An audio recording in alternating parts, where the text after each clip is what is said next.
Hey everybody, it's Beth. Welcome to Infinite Garden. Today I'm down in my basement because it's raining really hard outside and Chewy doesn't really like that. She's more comfortable in the basement when we're having stormy weather. So we are down here for today. And I thought that was really kind of perfect anyway because I really just wanted to sit down and chat this week. Specifically, I wanted to talk about the spiritual aspect of the gray hair transition. And I have been thinking about this a lot for a long time.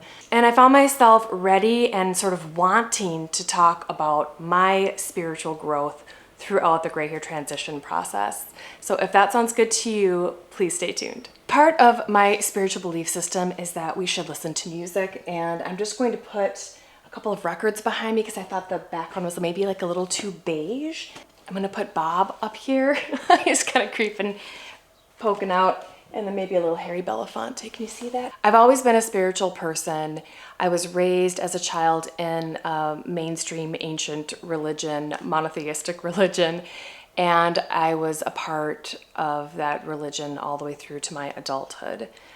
It was an important foundation for me in my spiritual life because if you've ever belonged to one of those mainstream monotheistic religions, they're usually rich in history, and they have, in my case, we had, all kinds of prayers and different ways of communicating with, your maker that you learn at a young age, and they kind of stick with you no matter what. Even if you don't practice that religion anymore, it's sort of like encoded in you. In my 20s, I became interested in my spiritual life in a more private way, less organized. I would say my disorganized religion from that point forward. But I became very interested in studying about religion and various religions around the world. I went to college as an English major. I took a lot of history courses. I have, read literature that's been translated from all kinds of languages. So I've had like these little touch points with other ways of thinking in other cultures. So I started meditating when I was in my 20s and then really much more regularly in the Zen tradition in my 30s. I lived in Minneapolis, and there is a really great Zen center there by Lake Badi Makaska, and it was founded by Robert Pirsig, who wrote the book Zen and the Art of Motorcycle Maintenance. He's a founding member of the Zen Center, and it's really beautiful. There's this gorgeous house on a city lake, and they had regular meditation sessions for like 45 minutes every Sunday morning. I started going to that. That felt really good to me to start going to some place on a Sunday morning to sit in quiet contemplation. And what I liked about the Zen meditation that I was doing was that there wasn't really any dogma associated with it. It was just an opportunity to sit and be quiet and then to listen to the inner voice. I think people think that meditation in that way is supposed to clear your mind. I mean, maybe ultimately, but for people who are beginning to do it, I think the real point of meditation when you're new, I think it is to help introduce us to the fact that we have this, like they call a monkey mind. And when you actually have to sit in stillness and confront your monkey mind, it makes it easier to observe it and where it may be hurting you in your normal life. It's just like your unconscious actions. And I began to meditate and see that, which gave me a little bit greater self-awareness. Although it took a long time to get there, the process of just sitting quietly and trying to focus just on breathing and being still, the psychological struggle that I went through to get comfortable doing that for 45 minutes, I mean, it took years, and it was a genuine challenge. I'm gonna stop and have some tea. One of the things I liked about Zen Buddhism was that it doesn't have real dogma, but there are teachings. And so one of the teachings that I kind of incorporated into my life was the idea of right thoughts, right words, right deeds. It's almost like an order of events. We must first have right thoughts that will allow us to say right words and then to do right deeds. What that taught me was to clean up my thoughts and how much thoughts matter, how much everything that we think is sort of reverberating and creating energy around how we say things and do things. What I learned was that for a long time, I thought I could have it both ways, that I could maybe think mean thoughts about people and still maintain enough professional or, kind of intrapersonal politeness that I could get by with thinking these mean thoughts about them. And I actually think that that's not true. I actually learned during this time that every thought matters, and that even if I'm not saying something about somebody or doing something to somebody, if I'm thinking mean thoughts about them, it's sending out a negative vibration that I think people can feel, and probably the person who it's directed at can sense on some level. And I started to actually stop myself from thinking unconstructive thoughts. I've always been pretty good at being able to see the good in everybody, I will say that. But when I would be in interactions with people and I would feel hurt or something by somebody, my first instinct in a lot of ways for me to feel better about that was to think mean thoughts about that person. And I think I operated that way unconsciously for a lot of my adult life.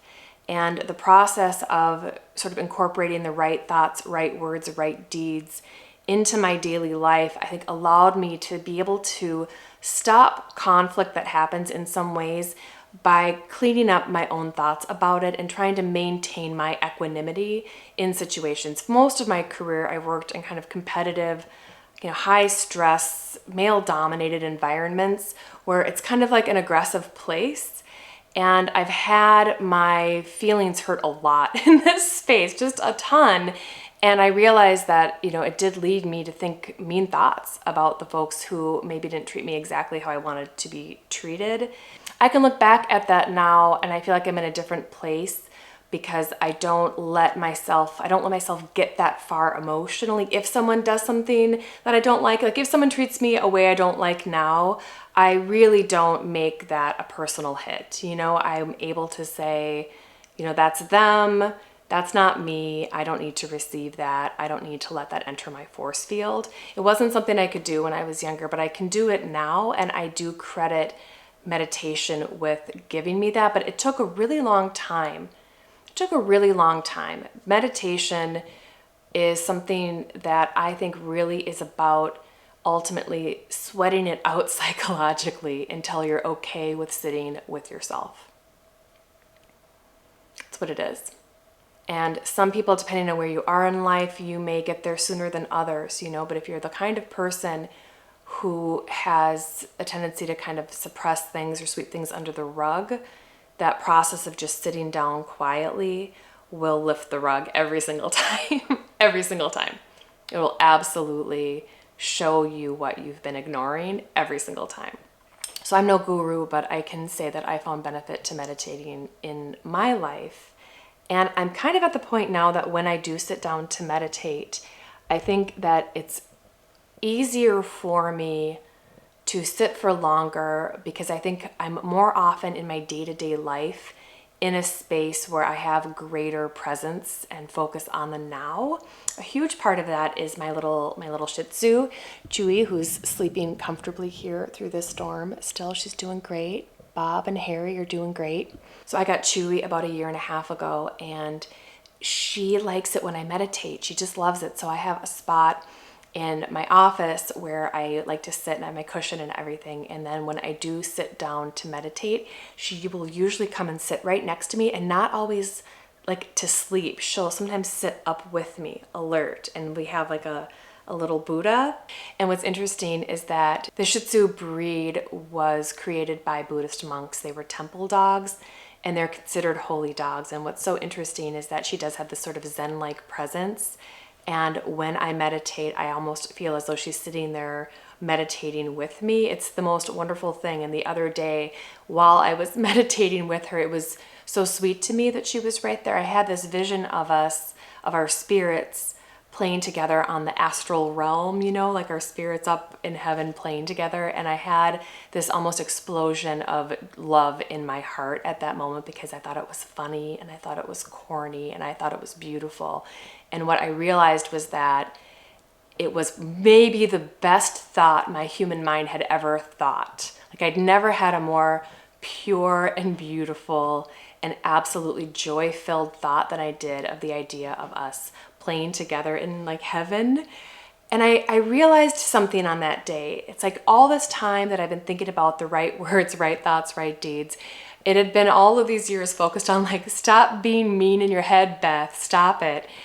It flipped to the other side where it was like, and you can also think great thoughts. You can think the best thoughts. It's not even about just thinking neutral thoughts. Like you can move the needle and think the best thoughts, like playing with your dog in heaven, like how cute that's gonna be. So that was like this, I feel like it was like this new level that I unlocked. And lately that's kind of how I've been feeling. I think my ability to realize that you can choose to think great thoughts and have that be part of your life and reverberate out.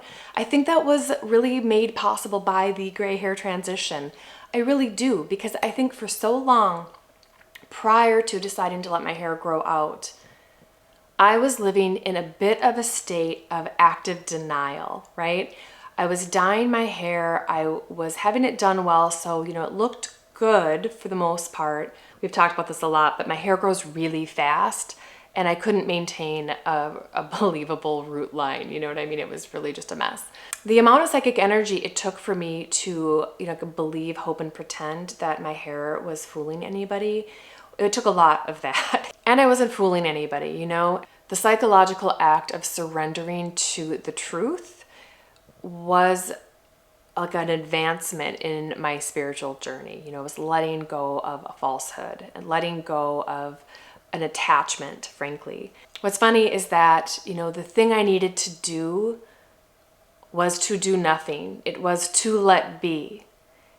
Part of what meditation taught me is that sometimes my inaction is the right action. I have a tendency to overdo, overreact. I can be type A. I can kind of try to solve things and make things right by doing and being busy. And meditation was important for me to learn. I'm still learning. I'm definitely still learning, but to sit back and be still. And that's really what I needed to learn, was just to let my hair grow out. And it takes forever. The be still part is really a lesson that gets drilled into you, because you can make the decision that you're ready. You can say, you're done. I'm done dyeing my hair. But you don't actually have what you are agreeing to have yet. You have to wait for like 3 years to get the thing you surrendered and agreed to have.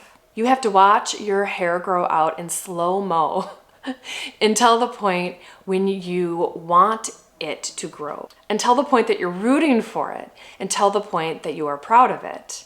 You actually go through the process of learning to love the thing you used to hate. All of the negative thoughts that you were holding, that I was holding about my gray hair, was some form of shame and embarrassment. I went so gray, so young, that my gray hair has always been almost, I felt like it was like a genetic defect, you know what I mean? And I was trying to hide it. And to go from that to actually loving it and even being proud of it, that has turned a deeply negative source of thinking into a highly positive source of thinking. That change has allowed me to see for like the first time, which I can't believe it didn't occur to me sooner, you know what I mean? But that I can really think positively. I know people have told me that in the past. I definitely have been told these lessons before, but there's something about actually learning them. And one of the only ways you can really embody some of these lessons is to live your life. That's the other thing. So I'm 44, I'll be 45 this summer. And part of the whole journey is just recognizing that life phases change, and they change irrevocably. And time marches on. These are all these cliches, but I really learned it. The last 3 years. I really learned it. And I feel as though I am in a different place, like in the spiritual journey. I don't want to call it a level, but like I'm in a different place now. And I know that it was in part because of the gray hair transition, or going through the gray hair transition helped me learn a new lesson and see something new. And I wanted to share that with you. Anyway, I hope you're all doing well out there, and I hope you have a great week ahead. Thank you so much for watching. Talk soon.